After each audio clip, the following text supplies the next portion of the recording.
At Resurrection Cemetery in northwest OKC, the most important piece in a massive memorial, Blessed Stanley Rother's body, is revealed,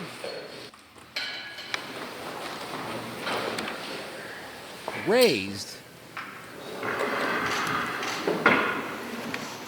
and readied for its final resting place.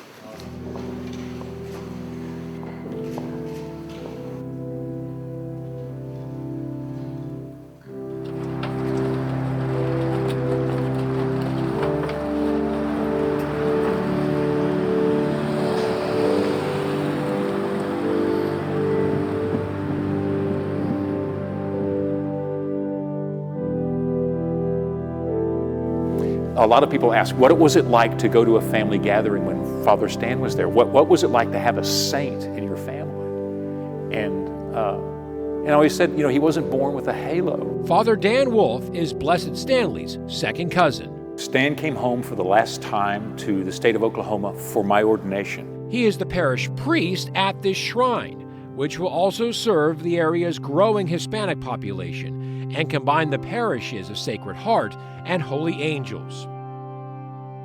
Questions by the score. What are we going to do? What is this going to look like? How will we arrange all this? We're all discovering this together. On the first Sunday, there will be an estimated 5,000 here for Mass. If I'm supposed to be the living representative of the parish, yes, there'll be a lot of nervousness. The shrine is built in the Spanish colonial style, much like Blessed Stanley would have known in Guatemala.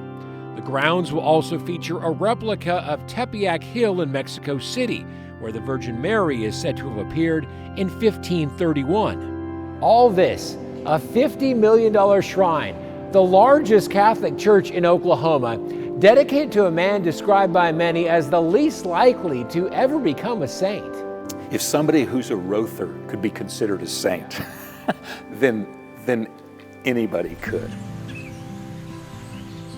Blessed Stanley was born on this farm in Okarche. He was in the FFA and obviously grew up on a farm, and he knew about farming and techniques like that. And it ended up, when he went to Guatemala, that was his strengths, and that's what made him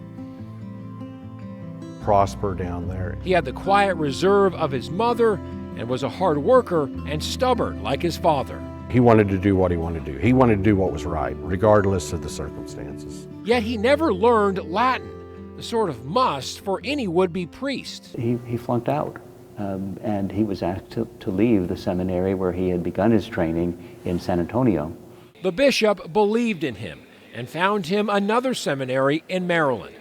Father Stanley was ordained a priest in 1963 here in Oklahoma City.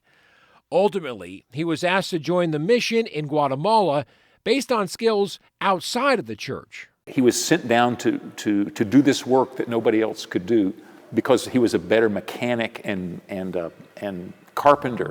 When Civil War grew increasingly violent, then Father Rother stubbornly stayed with his church and its members in Guatemala. He was murdered in his rectory in 1981.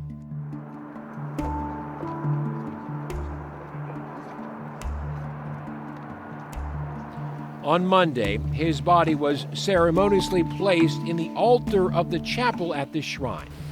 O God, by whose mercy the faithful departed find rest, bless this grave and send your holy angel to watch over it.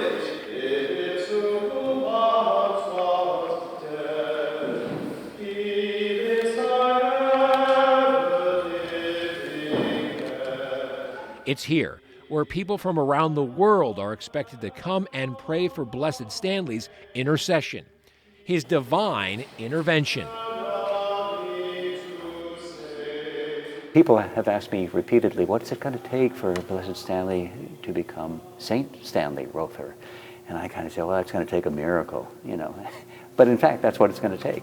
Rother is the first U.S.-born martyr, making him one miracle away from sainthood. The standards are very rigorous. The church will take a very skeptical approach to any reported miracles.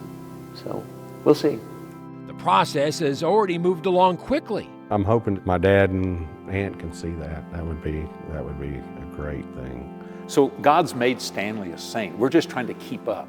You know, the bureaucracy is trying to catch up with what's already happened. But Father Wolf says that's the lesson in this for all of us. Holiness is not something that takes place in history books.